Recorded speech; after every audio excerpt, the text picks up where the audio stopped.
बौद्ध धर्म है। बौद्ध धर्म के संस्थापक महात्मा बुद्ध थे, जो महावीर के समकालीन थे। महात्मा बुद्ध के जीवन की घटनाओं को हम 5 भागों में बांट सकते हैं। जन्म, महाभिनिष्क्रमण, संबोधि या जिसे हम ज्ञान प्राप्ति भी कह सकते हैं, धर्म चक्र प्रवर्तन यानी धर्म प्रचार, तथा महापरिनिर्वाण यानी वो इस संसार से जब गए। महात्मा बुद्ध का जन्म शाक्य गणराज्य की राजधानी कपिलवस्तु से 14 मील की दूरी पर लुम्बिनी ग्राम में हुआ था। बुद्ध के पिता शुद्धोदन कपिलवस्तु के शाक्य गणराज्य के प्रधान गणराजा थे। इनकी माता का नाम महामाया था, जो बुद्ध के जन्म के 7वें दिन इस संसार से चली गई। बुद्ध का लालन पालन महामाया की बहन महाप्रजापति गौतमी ने किया और इसीलिए ये गौतम के नाम से भी जाने गए। बुद्ध के बचपन का नाम सिद्धार्थ था और चूंकि गौतम गोत्र से संबंध थे तो इन्हें गौतम भी कहा गया। हम इनकी महाभिनिष्क्रमण की घटना के बारे में यदि हम बात करें तो हम देखेंगे कि बचपन से ही सिद्धार्थ अंतर्मुखी चिंताशील स्वभाव के थे और बहुत बार उन्हें एकदम मननशील स्थिति में बैठे हुए देखा गया। सांसारिक गतिविधियों के प्रति सिद्धार्थ के मन को उचटते हुए देखकर उनके पिता ने उन्हें तमाम किस्म की जो सुख सुविधाएं थी, ऐश्वर्य जो था, उसके माया जाल में बांध के रखने का प्रयास किया और इसीलिए उन्हें बहुत सी बाहरी जो व्यवस्थाएं थी उनके संपर्क में कम से कम आने दिया। 16 वर्ष की अवस्था में ही उनका विवाह किया गया और वे कोकिल गणराज्य की शासक की पुत्री यशोधरा के साथ विवाह बंधन में बंधे। 12 वर्ष के बाद, विवाह के 12 वर्ष के बाद उनके एक पुत्र हुआ जिसका नाम राहुल रखा गया। 12 वर्ष तक गौतम गृहस्थ धर्म का निर्वाहन करने लगे। तमाम ऐश्वर्यों के मध्य गौतम का मन संसार से निरंतर उचट रहा था और वे अपने आप को महल के भीतर बंदी जैसा अनुभव करने लगे थे। समय समय पर वो नगर दर्शन हेतु बाहर जाने लगे थे और उन्होंने 4 अनुभव प्राप्त किए, बड़े मार्मिक अनुभव, जिनमें पहली बार उन्होंने एक वृद्ध के जर्जर शरीर को देखा, दूसरी बार उन्होंने एक रोगी को देखा, तीसरी बार अंत्येष्टि ले जाते हुए उन्होंने एक मृत व्यक्ति को देखा। इन दृश्यों का उनके मन पर बहुत गहरा प्रभाव पड़ा और संसार की नश्वरता एवं निस्सरता पर वे विचार करके परेशान होने लगे। चौथी बार सिद्धार्थ ने एक सन्यासी का सामना किया जो कि आत्मशांत एवं प्रसन्न चित्त थे। उस सन्यासी के विचार से वे बहुत ही अभिभूत हो गए। 29 वर्ष की आयु में उन्होंने अपनी पत्नी और बच्चे को सोता छोड़ सत्य की खोज में घर छोड़ दिया। गौतम द्वारा बुद्धत्व प्राप्ति के लिए गृह त्याग की इस घटना को बौद्ध ग्रंथों में महाभिनिष्क्रमण के नाम से संबोधित किया गया है। ज्ञान की खोज में गौतम एक स्थान से दूसरे स्थान पर भ्रमण करने लगे और उनका संपर्क वैशाली के समीप आलर कलाम नाम के एक तपस्वी से हुआ, किंतु वे शांत नहीं हो पाए। उसके बाद उन्हें एक अन्य आचार्य रुद्रक रामपुत से उन्होंने भेंट करी। वहाँ भी उन्हें बहुत ज़्यादा संतोष की प्राप्ति नहीं हुई। फिर वे बोध गया के जंगलों में चले गए। लंबे समय तक वहाँ उन्होंने कठोर तपस्या करी, अन्न जल त्याग दिया, किंतु फिर भी वो ज्ञान को प्राप्त नहीं कर सके, मन उनका शांत नहीं हुआ। फिर उन्होंने एक नए चरण में साधना को शुरू किया और एक वृक्ष के नीचे वे समाधिस्थ अवस्था में बैठ गए। वैशाख पूर्णिमा के दिन उन्हें ज्ञान प्राप्त हुआ और वे बुद्ध को प्राप्त हुए, यानी बोधि युक्त हुए। गौतम द्वारा ज्ञान प्राप्त करने की इस घटना को संबोधि कहा जाता है, और जिस वृक्ष के नीचे गौतम ने बुद्धत्व प्राप्त किया वो बोधि वृक्ष कहलाने लगा, और समीपवर्ती नगरी जो थी वो बोधगया के नाम से जाने लगी। ये सारे ही स्थल बौद्ध धर्म के श्रद्धा स्थल बन गए हैं। हम धर्मचक्र प्रवर्तन की बात करें तो अब ज्ञान प्राप्त करने के बाद बुद्ध ने अपने इस ज्ञान को लोगों से अपनी शिक्षाओं के माध्यम से बांटने का निश्चय किया। सबसे पहले उनकी भेंट 5 ब्राह्मणों से हुई, और उन्होंने सबसे पहले अपना उपदेश इन्हीं 5 ब्राह्मणों को दिया, जो कि बौद्ध साहित्य में धर्मचक्र प्रवर्तन के नाम से जाना गया। इसके बाद वे काशी गए, और फिर निरंतर महात्मा बुद्ध अपने विभिन्न भारत के विभिन्न क्षेत्रों में, विभिन्न गणराज्यों में अपने ज्ञान का प्रचार प्रसार करने लगे। बौद्ध धर्म के सिद्धांतों की हम बात करें तो इनके मूल सिद्धांत जो है हमें इनके धर्म ग्रंथ त्रिपिटक में मिलते हैं, और त्रिपिटक यानी विनय पिटक, सुत्त पिटक और अभिधम्म पिटक, तीनों को मिलाकर हम त्रिपिटक कहते हैं। और इनमें जो हमें बौद्ध धर्म से संबंधित धार्मिक और नैतिक शिक्षाएं मिलती हैं वो इस प्रकार से है। सबसे पहले हम 4 आर्य सत्य, चत्वारि आर्य सत्यानि, इनको डिस्कस करेंगे। 4 आर्य सत्य क्या है? दुख, यानी प्रथम आर्य सत्य दुख जो है वो उसके अनुसार बुद्ध कहते हैं कि समस्त मानव जीवन दुखमय है, चारों ओर दुख ही दुख है। और महात्मा बुद्ध के शब्दों में जन्म भी दुख है, वृद्धावस्था दुख है, मृत्यु दुख है, अप्रिय मिलन भी दुख है, प्रिय से वियोग दुख है, यानी समस्त घटनाएं, इच्छित वस्तुओं की अप्राप्ति भी दुख है, यानी दुखों का कोई अंत नहीं है। दूसरा आर्य सत्य है दुख समुदय, यानी ये चारों ओर जो दुख दिखाई देता है आखिरकार उसका कारण क्या है।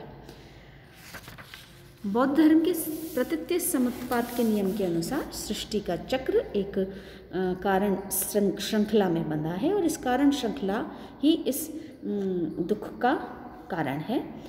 दुख का मूल कारण अविद्या या अज्ञान है, जिसे हम अभी आगे डिस्कस करेंगे जब हम प्रतीत्य समुत्पाद को डिस्कस करेंगे।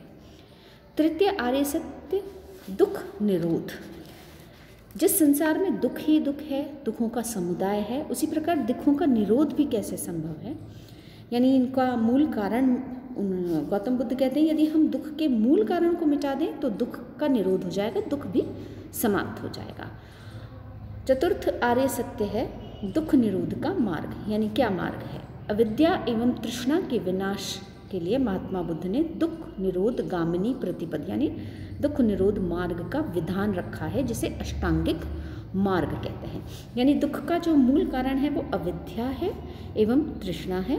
इस अविद्या और तृष्णा को समाप्त करने से दुख समाप्त होगा, लेकिन ये किस प्रकार से समाप्त की जाए, किस तरीके से इसको दूर किया जाए, वो अष्टांगिक मार्ग के माध्यम से महात्मा बुद्ध ने हमें समझाया है।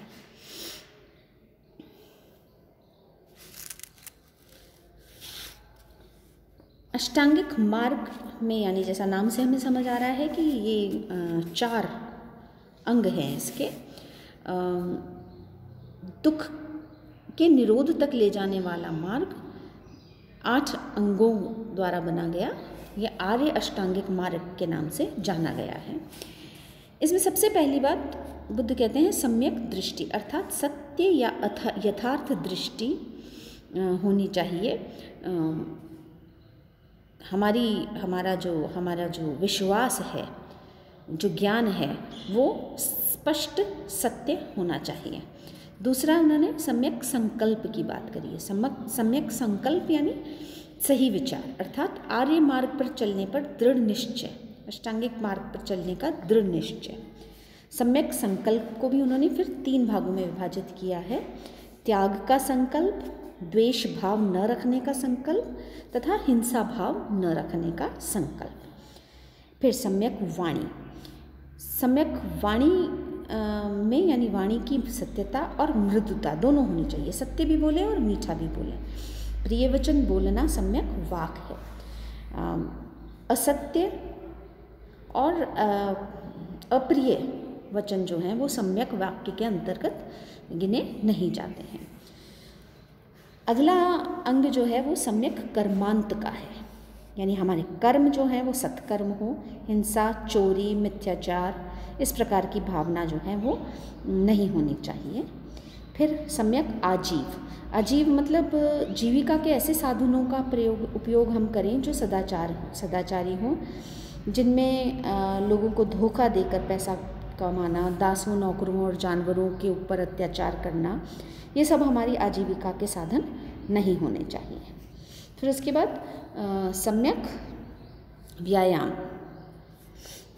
नैतिक, मानसिक और आध्यात्मिक उन्नति के लिए निरंतर प्रयास करना सम्यक व्यायाम है। अशुभ कर्मों का त्याग, शुभ कर्मों को उत्पन्न करने के लिए निरंतर प्रेरित रहना, प्रयत्नशील रहना ही सम्यक व्यायाम है। सम्यक स्मृति। स्मृति यानी शरीर एवं मन की दुर्बलताओं की निरंतर स्मृति, जिससे मनुष्य के कार्य विवेकपूर्ण हो, ये सम्यक स्मृति मानी गई है। यानी आप सदा जागरूक, स्मृतिवान रहें और अपना जीवन जो है वो एक विशुद्ध भाव से व्यतीत करें। अंतिम अंग जो है अष्टांगिक मार्ग का वो सम्यक समाधि। चित्त की एकाग्रता तथा उसका उद्देश्य।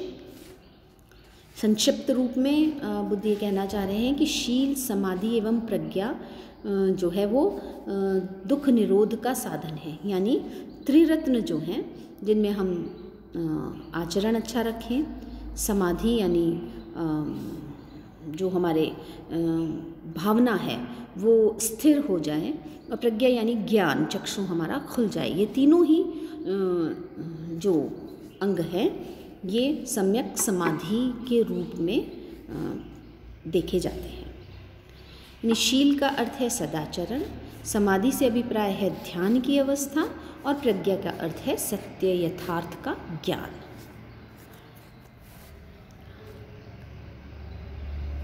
बौद्ध धर्म की अगर हम बात करें तो बौद्ध धर्म के अष्टांगिक मार्ग को हम देखें तो एक मध्यम मार्ग है। ये दो अति यानी दोनों एक्सट्रीम्स के बीच का मार्ग है, दो अतियों के मध्य का मार्ग है, जिसमें ना तो बहुत ज़्यादा शारीरिक कष्ट की बात कही गई है और ना ही अत्यधिक शारीरिक सुख की बात करी गई है।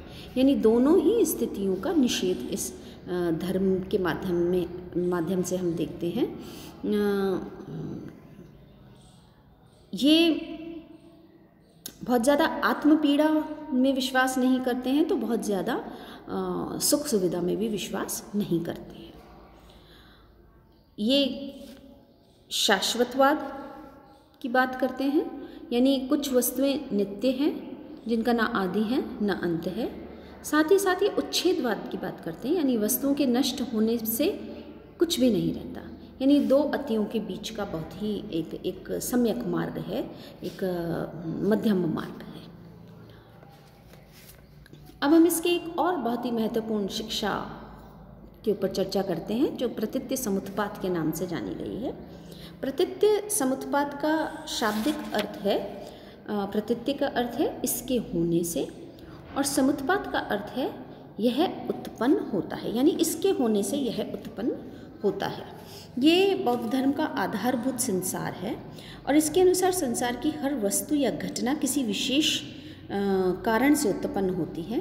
कारण के बिना यूं ही अकस्मात कोई भी घटना, संसार में जितनी भी घटनाएं हैं वो बिना कारण के संभव नहीं होती। यानी अगर हम जन्म की बात करें तो जन्म का कारण जरा मरण होता है और पूरा संसार कार्य कारण श्रृंखला से बना है, यानी कार्य है और फिर उसका एक कारण है, इसकी एक श्रृंखला है और ये नियम स्वयं ही परिसंचालित होता है, यानी ये ऑटोमेटिक है, ये इसी प्रकार से चलता है। इस प्रतीत्य समुत्पात के जो मुख्य सूत्र हैं वो 3 सूत्र हैं। उसमें इसके होने से यह होता है, पहली बात। दूसरा, इसके ना होने से यह होता है, यानी होने से ये होता है, कारण से परिणाम। इसके ना होने से यह होता है, यानी नहीं होने से भी ये होता है। अगर कोई परिस्थिति ऐसी है जो नहीं हो रही है तो उसका भी एक परिणाम होता है। और इसका निरोध होने से यह निरुद्ध हो जाता है। यानी इस नियम के माध्यम से महात्मा बुद्ध ने संसार के दुखों के कारणों की व्याख्या की है और वे इस निष्कर्ष पर पहुँचे हैं कि दुख के मूल कारण अविद्या के नष्ट हो जाने से उससे उत्पन्न होने वाला कार्य, यानी अविद्या के नष्ट हो जाने से उससे उत्पन्न होने वाला कार्य, अर्थात अविद्या के नष्ट हो जाने से दुख नष्ट हो जाएगा। ठीक है, यानी अविद्या अगर हमारे पास अगर हमारे को ज्ञान नहीं है तो हमें दुख होगा। दुख किसी भी कंडीशन के होने से, यानी हम पीछे देख चुके हैं कि जब हमने अष्टांगिक मार्ग पढ़े थे, त्रिरत्न पढ़े थे, उसमें दुख के कारण बताए थे उन्होंने। तो उन्हीं से जुड़ी हुई बात ये है कि दुख के कारण, मूल कारण जो है, दुख का मूल कारण क्या है? अविद्या। इस मूल कारण के नष्ट हो जाने से दुख ऑटोमेटिकली ही नष्ट हो जाएगा। ये जो श्रृंखला है प्रतीत्य समुत्पाद की, ये एक प्रकार का इसमें वर्गीकरण किया गया है इसका। और ये 12 इसके चक्र हैं जो क्रम से चलते हैं। यानी बुद्ध कहते हैं कि अविद्या जो है, अविद्या से संस्कारों का जन्म होता है। जब हमें विद्या नहीं होती है, हमें ज्ञान नहीं होता है, तो हम कुछ ऐसे कार्य करते हैं जो धीरे धीरे, क्योंकि रोज़ करने से वो हमारी आदत बन जाते हैं, आदत से वो हमारे संस्कार बन जाते हैं। तो अविद्या से संस्कार का जन्म होता है। संस्कार हमारी चेतना से जुड़ जाते हैं। चेतना यानी विज्ञान, जिस चेतना जिसे उन्होंने विज्ञान कहा है, उससे जुड़ जाते हैं। फिर ये नाम रूप यानी उससे हमारी शारीरिक संरचना होती है। चेतना से हमारी शारीरिक संरचना होती है। और ये शारीरिक संरचना जो है, ये षडायतन यानी हमारी 6 इंद्रियां और 5 कामेंद्रियों को अपने अंदर इंक्लूड करके रखती है। तो नाम रूप से क्या होता है? षडायतन होता है, यानी 6 इंद्रियां और 5 कामेंद्रियां तथा साथ में मन, ये सभी जुड़ जाते हैं। फिर इससे स्पर्श होता है। स्पर्श यानी इंद्रियों का इंद्रिय विषयों के साथ संसर्ग, यानी इंद्रियां जो इंद्रियों के विषय हैं, जैसे फॉर एग्जांपल आँख का कार्य देखना है, नाक का कार्य सूंघना है।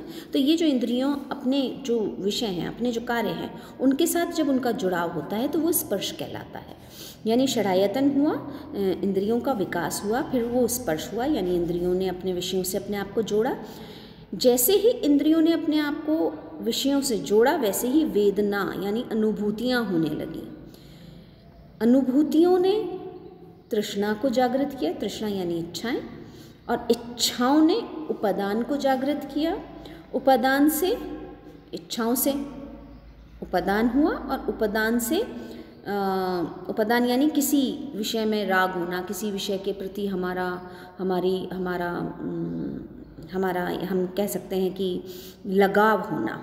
तो तृष्णा ने क्या किया? इच्छाओं ने किसी भी विषय के प्रति, जैसे फॉर एग्जांपल हमें अगर मान लीजिए इच्छा हुई कि आज हमें एक नया कपड़ा खरीदना है, तो उस कपड़े के प्रति हमारा राग हो गया, लगाव हो गया, और वो कपड़ा हमें लेना है, वो इच्छा से उत्पन्न घटना है। तो इच्छा ने उपादान को जन्म दिया, उपादान ने भव यानी वो फिर भव यानी अस्तित्व में आया। वो जो हमारी तृष्णा है वो अब अस्तित्व में आ रही है। अस्तित्व में आने का तात्पर्य है कि जाति का अर्थ यहाँ पर जन्म ग्रहण करना है। जैसे ही हमारी चेतना में इच्छा जागृत हुई, इच्छा ने हमें जन्म दे दिया, और जन्म लेते ही हम वापस से संसार के जरा मरण यानी दुख और सुख, दुख का जो ये संसार है, पुनः उसमें आ गए। और ये साइकिल वापस, फिर यहाँ दुख से वापस क्या, दुख का परिणाम क्या निकला? अविद्या। तो ये एक तरीके का साइकिल है, ये एक हम इसे समझ सकते हैं कि एक चक्र है जो एक दूसरे से जुड़ के, यहाँ पर जरा मरण के बाद ये समाप्त नहीं होता। जरा मरण वापस जाके किससे जुड़ जाता है? अविद्या से, क्योंकि दुख आ गया और दुख का कारण क्या है? अविद्या। फिर अविद्या से वापस संस्कार, विज्ञान। तो इस तरीके से ये एक चक्र चलता है जो जिसके द्वादश यानी प्रतीत्य समुत्पात, ये प्रतीत्य समुत्पात है जिसके द्वादश अंग हैं और ये भवचक्र के नाम से भी जाना जाता है। बौद्ध धर्म के अनुसार प्रतीत्य समुत्पात का नियम अमिट और अटल है। ये अमिट है। यदि आपके अविद्या का जन्म हो गया है तो फिर ये साइकिल होगा ही होगा, ये समाप्त नहीं हो सकता, ये अटल है, ये होना ही होना है और आप इस संसार के चक्र में घूमते ही रहेंगे। इसीलिए उन्होंने कहा कि आप इस अविद्या को यानी दुख को समाप्त करो। दुख का कारण, मूल कारण क्या है? अविद्या है। और अविद्या को समाप्त करने के लिए उन्होंने अष्टांगिक मार्ग का मार्ग जो है वो उसके ऊपर पूर्ण रूप से चलना, ये उन्होंने हमें बताया है। एक अन्य जो शिक्षा है बौद्ध धर्म की वो अनित्यवाद एवं क्षणिकवाद की है। यानी बुद्ध कहते हैं कि प्रतीत्य समुत्पात के जो नियम हैं वो संसार की सभी वस्तुओं को अनित्य और निरंतर परिवर्तनशील बनाए रखते हैं। यानी जो हमें स्थायी प्रतीत होता है वह स्थायी नहीं है। यानी संसार में कोई भी वस्तु नित्य नहीं है, कंटिन्यूटी में नहीं है। जैसे एग्जाम्पल के लिए हम लें कि जिस प्रकार नदी का जल या दिए की लौ प्रतिक्षण बदलती है, नदी का जल भी बदलता है और लौ भी बदलती है, उसी तरीके से संसार भी अनित्य है। प्रवाह हमें लगता तो वो वही है सेम, लेकिन उसमें परिवर्तन हो रहा है। नदी कंटिन्यूसली बह रही है और जाके समुद्र में मिल रही है, हमें दिख तो वो वैसी ही रही है, लेकिन पानी जो उसमें आ रहा है वो हर बार नया आ रहा है। तो उस तरीके से ये एक प्रतीत तो स्थायी होता है लेकिन ये स्थायी है नहीं। इसी तरीके ये इसको बाद में कालांतर में जाकर यही जो बौद्ध धर्म का सिद्धांत था ये क्षणिकवाद के नाम से भी जाना गया। यानी कोई भी वस्तु का अस्तित्व केवल क्षण भर के लिए ही रहता है, दूसरे ही क्षण वह बदल जाता है। यानी संसार का प्रत्येक पदार्थ जो है वो क्षणिक है। फिर अनात्मवाद एक अन्य महत्वपूर्ण सिद्धांत है बौद्ध धर्म का। बुद्ध ने आत्मा के स्वरूप को स्वीकार नहीं किया। उनके अनुसार मनुष्य नाम रूप मात्र यानी वे भौतिक रूप में और मानसिक रूप में है। ये मानसिक जो तत्व हैं वो वेदना, संज्ञा, संस्कार और विज्ञान के हैं, जो हमने अभी प्रतीत्य समुत्पात में देखा। तो ये कहते हैं कि आत्मा जैसी कोई सत्ता नहीं है।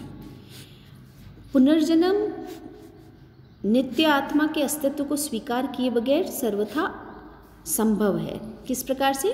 जैसे जीवन कार्य कारण श्रृंखला यानी प्रतीत्य समुत्पात की जो कार्य कारण श्रृंखला है उसकी वजह से जीवन होता है और वो एक क्रमबद्ध सत्यता है, वो प्रवाह के रूप में बहती रहती है। हर क्षण जीवन परिवर्तनशील भी है और इसी श्रृंखला के चलते पुनर्जन्म होता है। यहाँ वो कहते हैं कि कोई आत्मा नहीं है जिसका पुनर्जन्म होता है, ये हमारी अवस्था है, जो मानसिक अवस्था है वो हमारे भौतिक रूप को जन्म देती है। तो इस तरीके से ये आत्मा के अस्तित्व में विश्वास नहीं करते हैं, हालांकि ये पुनर्जन्म में विश्वास करते हैं।